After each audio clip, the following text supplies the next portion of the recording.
Hello, and welcome to The Foundation, a Parks People podcast, presented by the National Association of Park Foundations. And now, your host and Executive Director of the National Association of Park Foundations, Kevin Korenthal. Hello, and welcome back to The Foundation, a Parks People podcast. Great to have you back with us today. The National Association of Park Foundations greets you and your organization. I hope that everybody who is watching on YouTube or listening on their favorite podcast app has subscribed to the Foundation of Parks People podcast.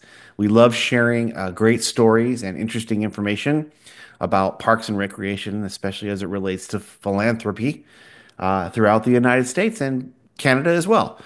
So I wanted to go ahead and dive right into our guest today. His name is Tom Evers. He's the former executive director of the Minneapolis Parks Foundation. He's a consultant in the park and recreation space, and he is the co-instructor with Dr. Nathan Schomloffel of the Establishing and Advancing a Park Foundation. So I want to welcome and greet Tom today. How are you? I'm good. I'm good. How are you, Kevin? Good. I'm doing well.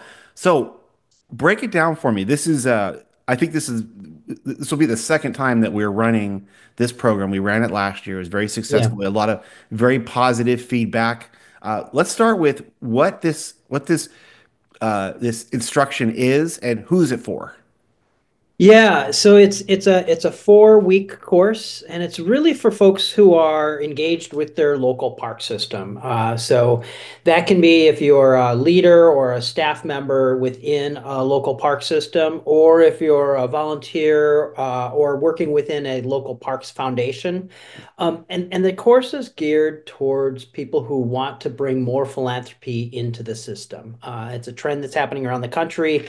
Some communities are looking to establish a parks foundation for the first time. Others have one, but are hoping to get it to be a little bit more engaged in the community. So it's to help folks to advance philanthropy into their park system. Yeah, so obviously the NAPF exists to start and grow park foundations, so it makes perfect sense that we would have a program like this. A standard contact, and I get a lot of these contacts from park agencies around the country that have heard about the NAPF. They've been looking at the idea of starting a park foundation for a while. They don't know how to get started. We obviously help them do that. I work with these organizations to get their legal entity started, but that's only one aspect. Starting your 501c3 is only one aspect of starting a park foundation. What would learners learn from this instruction that goes deeper and creates that park foundation that's going to be successful for many years to come? We know that philanthropy really is about relationships. It isn't just about asking for money and then putting that money to use. It's really about building an ongoing relationship with folks who can be generous, who have the ability to make an impact in the community. So really what it's about is helping folks understand the spectrum of different ways in which they can engage a wider range of people in their community in giving and supporting and being advocates for their park system. One of the great things about parks are, we tend to separate it as separate from our government. We think about our parks and we think about our government. Parks are a public entity. It is something we all share. Most of them, almost all of them, are run within city budgets or an adjacent agency or organization. And there's certain limitations in which our municipal governments, our county governments, regional governments, state governments can go in engaging people in this. What you want to do is establish a relationship with people who have the ability to be generous. And one of the things that when I talk about philanthropy, we can talk a little bit about the different areas of philanthropy, but one of the areas of philanthropy that is often seen as a side or different is volunteering, but time is money, and managing and working with people who contribute their time is part of engaging philanthropy. And we know that engaged volunteers give more. But there's a whole spectrum of this. So the class, the course, the work of NAPF really is about helping people understand how do you broaden the engagement of the community in the park system in ways that they can be generous and give back that'll improve what's going on. So that it's really about all the spectrum. I would also note that, Sometimes people come to us and they're like, we want to write more grants or we want to have more individual donors. Those are all different aspects, events, planned giving. There's all ranges of philanthropy, and a really healthy, robust Parks Foundation is thinking about all of those in ways in which people can get involved with their park system through philanthropy. So it's not just we're here to help you write more grants. That's not a stable way to run an organization. And Dr. Nathan, who teaches this class with me, will talk a lot about that too. That foundations are helpful as supplemental. They're not necessarily you're going to be your foundation of the organization. Individual donors are really important. Having a broad spectrum, that people who can give small amounts for a long time, people who may have the ability to give a big gift at once. So working with that. Events are a tool that you use that draws from different areas. There's all different ways in which people can choose to give and in which way the foundation can generate connections with people. My idea about the Park Foundation, even when it was first revealed to me that this organization existed, was that it seemed to me that the cost of delivering social services, fire and life safety, and everything else that a municipality is required by law to deliver has a tendency sometimes to pull funding or limit funding growth for parks and recreation. So it seems to me, and I'll get your opinion on this as well, that smart park director today doesn't have a park foundation, is looking into it. What are your Yeah. thoughts on that? No, I think it is happening across the country. We're seeing it with folks we're talking with. They're becoming more sophisticated, the parks foundations, as they work with partners. It's true. If you've got a city council and they're looking at the breadth of their public funding, they should retain funding for parks at the highest level because we know investing in parks is an investment in community, brings people together. It actually makes a stronger community. It makes a safer community. So people who make a choice of parks or public safety, that's an unfair decision because really parks are part of your public safety delivery. That said, we do know that the politics that happen at city governments is people are looking at limited resources, and too often parks are seen as an easy cut. We can do half as many garbage cans. What's that going to matter? Well, we know that if you have garbage that's not cleaned up in parks, it's going to make it feel unkempt, give people a different sense of respect for their community. At the same time, one of the great things about parks and the way Parks Foundations is there's these opportunities to kind of do transformative big ideas. And that's where I think Parks Foundations can really lean in is that you want to advance a rec center that is different than you've ever done, but it's going to need a little additional capital funding and a little additional operating funding. You can have a foundation partner come in and be helping to get that to the next level. And that's I think when cities are working at their best, they've got a philanthropic partner there that's not trying to fill the gaps or the deficits that you have or make up for cuts that you make, but instead they're helping the community get to that aspiration of who they really are. How do they bring a space, activate a space, build a space that really demonstrates who the community is, whether it's a small town or a major city. People get excited, and that's where we're really firing on all cylinders is when you have a Parks Foundation that's there to sort of do the transformative big ideas. At the same You time, you small investments are important too. you mentioned parks uh, as a portion of your public safety, and I think that's shorthand in my mind for the transformative ability of parks and recreation programs to raise folks out of the situations that they're in their communities where there might be, violence or there might be lack of other resources Mhm. for them. Uh, when your municipality steps in with, really robust programming in the parks, that's something that children can be doing instead of the other things that, lead to criminal activity. What are your thoughts on the future of that particular argument? Why do we here on the philanthropic side talk about that all the time? I don't hear that nearly as much from the taxpayers that I talk to that say, "Why is my money going? Why is my money going to Parks and Recreation? Why doesn't it go to this? Why doesn't it go to that?" What are your thoughts on how that pie needs to be split? Yeah, we any if you spend any time thinking about how cities are run, how they function, how they're designed, you know that it's all interconnected. A choice about education has an impact on a choice of public safety. A choice about road design has an impact on workforce development, transport. Like there's the boxes. We try to separate them because we work in spreadsheets. We all do that. The reality is that you need to think about a comprehensive approach to how the people who live within your city, and that's those who are elected, they live in the city, as well as those who are the taxpayers. We're all living in the city and the community. How do we interact with each other? How do we spend our time? And there's a lot of conversation out there about third spaces, and that's the coffee shops and the salons, gathering spaces, and parks. What we need to make sure is we're thinking about how do you engage the community at all levels. So, one example I can add this is that a lot of times parks think about youth development, youth programming. Really important. In Minneapolis, we have an incredible, robust youth programming for after school and preschool, before school. And that gives kids something to do.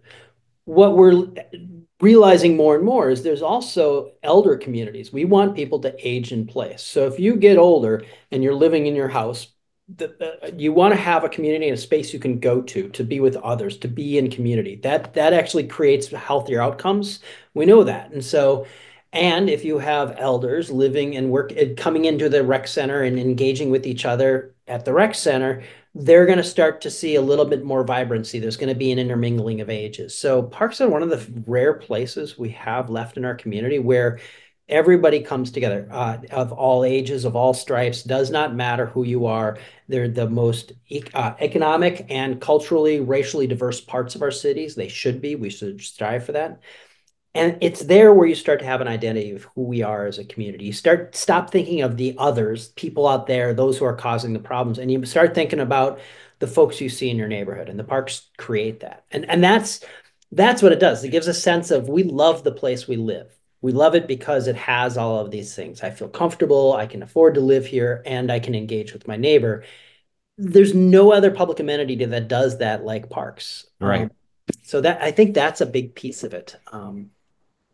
There's a strong sense in the community of park and recreation, which, by the way, I've never worked, and I've worked in many different industries, never met a greater community of people who really have a heart for, developing uh, the park and recreation assets that are able to, like I said, be transformative in the lives of the community members that are involved with them, which is makes it so important that, as the uh, ability to fund parks and recreation, again, it becomes more stressed by the rising cost of delivering those other mandated services.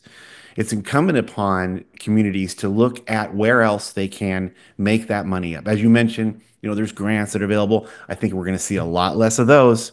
I would not be, if I was a community right now, I would not be thinking that there's going to be any more large park and recreation grants coming for the near future. Just another good reason why you want to do the best that you can to raise money outside of the structure of the tax base. Yeah. Uh, your local communities obviously have the ability to, impose taxes for parks and recreation, but I'd encourage, look at the other options first. The ability to maybe you allow the haves to give money to the have-nots. It's a much better dynamic in the community than constantly going back to the tax base. And that's one of the things I wanted to mention as well. After this summer, Dr. Nathan will be putting on his second annual fundraising training, which I think is another Mhm. worthy program to talk about. We have that's enrolling now. Again, by the way, both of these programs are available to review in great detail on our website. Hover over the resources tab in both of the online training programs, the Establishing and Advancing a Park Foundation, as well as the annual fundraising training program are on there. quick word about the annual fundraising training program. Unlike the establishing and advancing a park foundation, which is a very wide look at establishing, it covers several key aspects of creating a park foundation. The program on fundraising is a very deep Mm-hmm. and narrow focus just on the business of annual fundraising. And that's a combination of creating the story for your organization and then understanding the psychology behind giving and then actually creating that plan. What does the year look like as the aspect of fundraising goes? And any park foundation that's in existence today and wants to grow needs to, and if they don't have this expertise that Tom and Dr. Nathan offer, they need to sign up for these programs. So I want to, so that one's the advancing one starts in April. I don't have the dates on me right now. They're on the website. Yeah, I think it's April 8th is the first class, I Yeah, and think. that runs for 4 weeks. Yeah, it's a 5 week run with a break in the middle. So it's 2 weeks, 1 week off, 2 weeks. Yep. Okay, well, great. People have the information on that. Wanted to go in now just with the last couple of minutes together, and just run down the background. I'd like to hear more about how you got into parks and because that's part of the story we always like to tell here on the Yeah. foundation. How'd you get into parks and end up where you are today? Yeah, a long and winding trail, I guess we Right? say. For everybody. Yeah, so my as you noted at the beginning, my most recent past role is for 10 years. I was the executive director for the Minneapolis Parks Foundation, and that was really at a time in which we were sort of it's been around for about 10 years, but really hadn't leapt forward and we were able to take on some big transformative efforts around the Mississippi River. So that was my most recent role.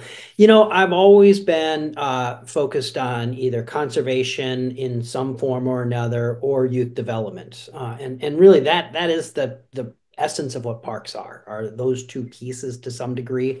I was a park ranger for a while in the 90s. I was in Vermont working with a group called the Vermont Youth Conservation Corps and as a state park ranger and ran two different state parks over a period of a couple of years.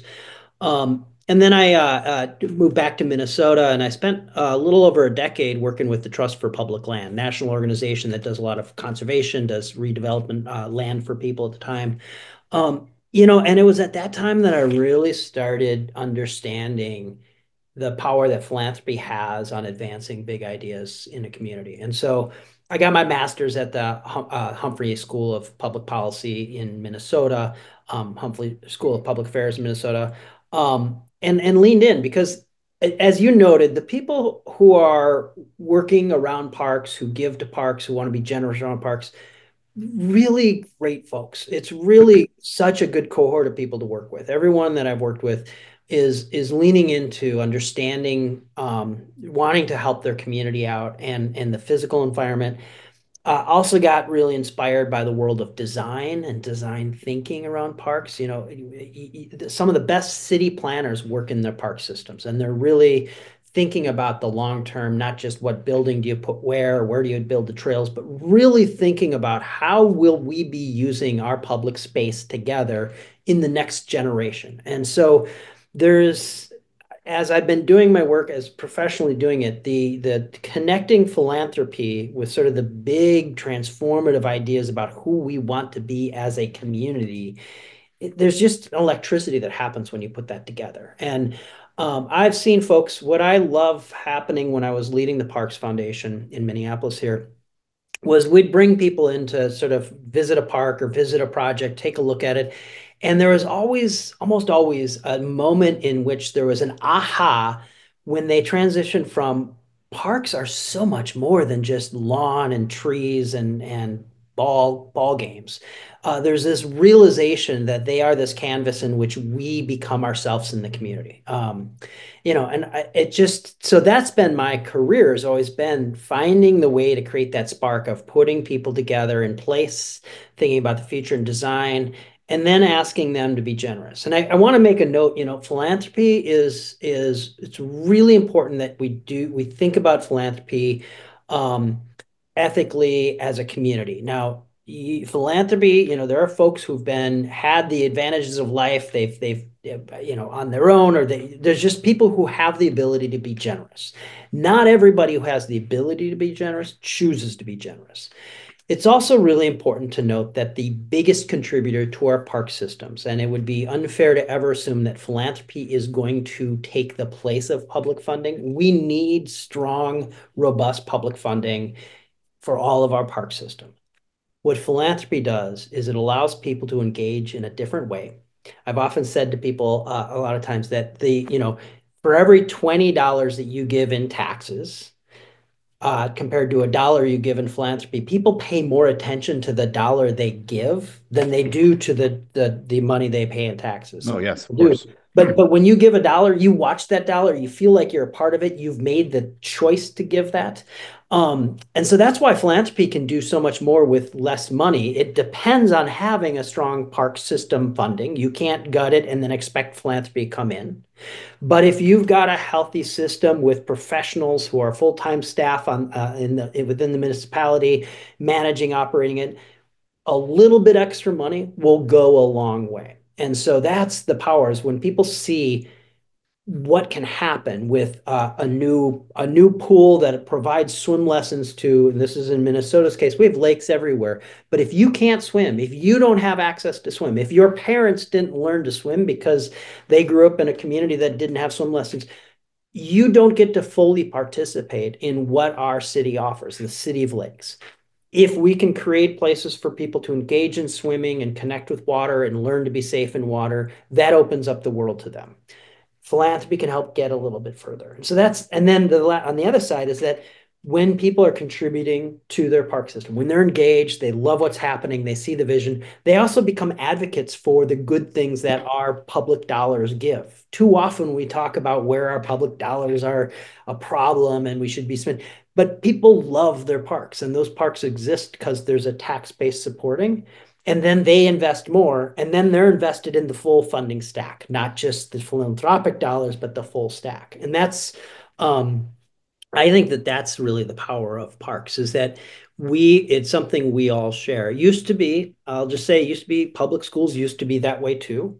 We're seeing a little bit more bifurcation in education, and I won't go down that road, but parks remain a place where if you live in the community, you are part of that. And I think we need to protect that. We need to keep our parks really as the place that we all feel ownership over. I can listen to you talk about parks all day, Tom. You and Dr. Nathan particularly get me inspired about the opportunities that we have as an organization, as a parks and recreation community around the country. I've noted many discussions on LinkedIn and on other applications where there's a lot of stress out there right now in regard to state and federal funding for parks and recreation. The associations for parks and recreation have been particularly vocal in this aspect.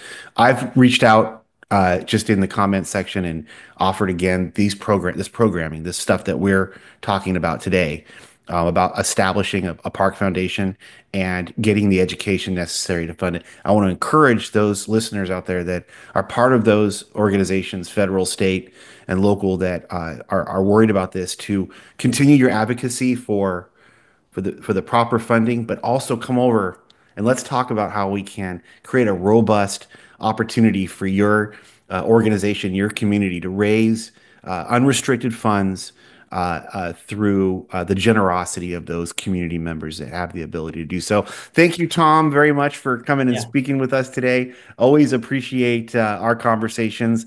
Look, to everybody out there, we'll have some more podcasts coming throughout the year. Please, if you haven't already subscribed, please subscribe either on YouTube or any of the podcast applications out there. Until next time, continue enjoying your parks.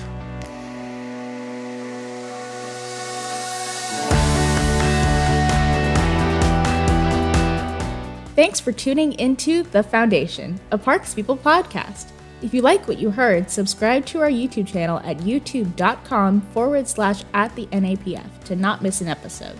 To help this podcast grow, please like, comment, and share with your friends. Have a great day.